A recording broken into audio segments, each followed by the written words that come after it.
Hey, it's Cliff from KillerGuitarCourses.com. I thought I'd give you guys a free lesson. I'm not really a very good teacher, which is why my website exists, so I can recommend places to go to learn guitar. Not for me, because I'm not very good at teaching.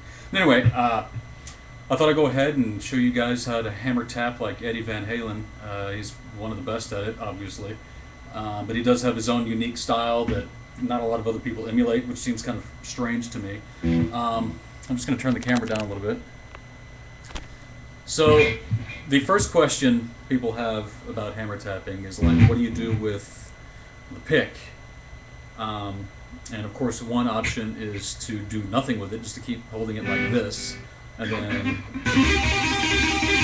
you can tap with your middle finger. I really don't like that. If it gets the job done for you, fantastic. You know, I don't want to knock guitarists that do that, because there's guitarists that are far better than me that hammer tap that way.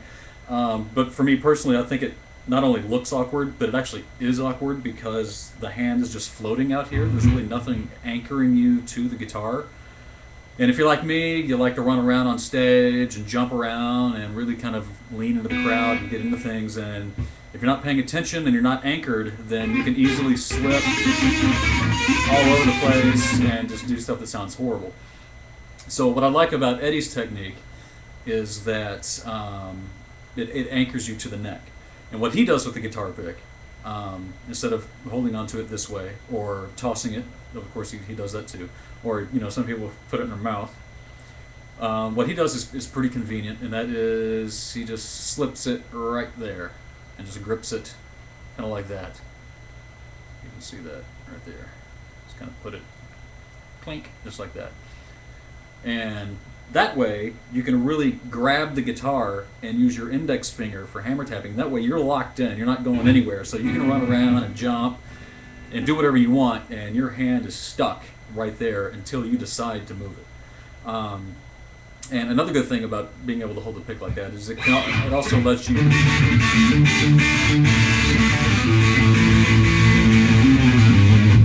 do some picking without losing your pick, and you can quickly go back and forth. But anyway, on to the lesson. This is really simple. It's a really simple thing to pick up. It's a very hard one to really master and work into your guitar solos.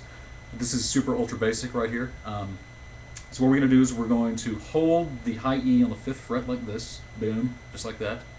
We're going to position our hand where our index finger is going to be hitting the high E on the 12th fret.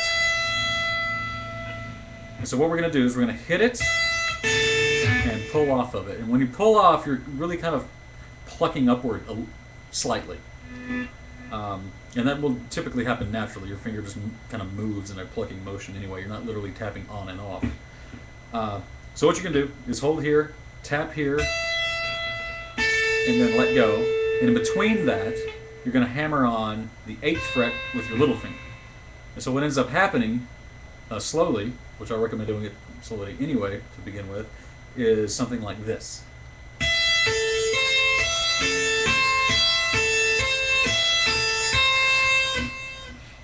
So basically just do that a billion times really fast, and it sounds a little more like, which is, you know, a sound that we're all pretty familiar with at this point. And then you can just sort of move around, you know, experiment, move around. You'll know when you're doing something in key because it'll sound good, and when you fall out of it or you hit a wrong fret, it'll sound like crap, you know. So if you're going,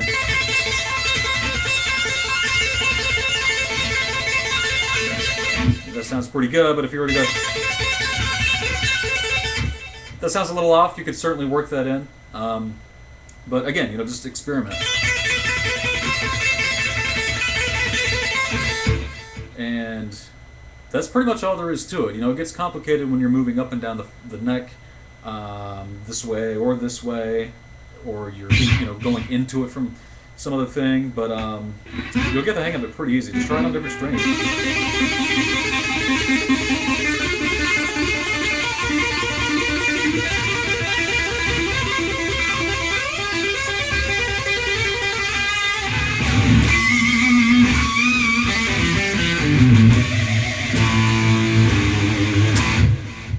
And there you have it. Thanks for visiting the website. I hope you find some useful things on it, and I hope my recommendations work out for you. Thanks.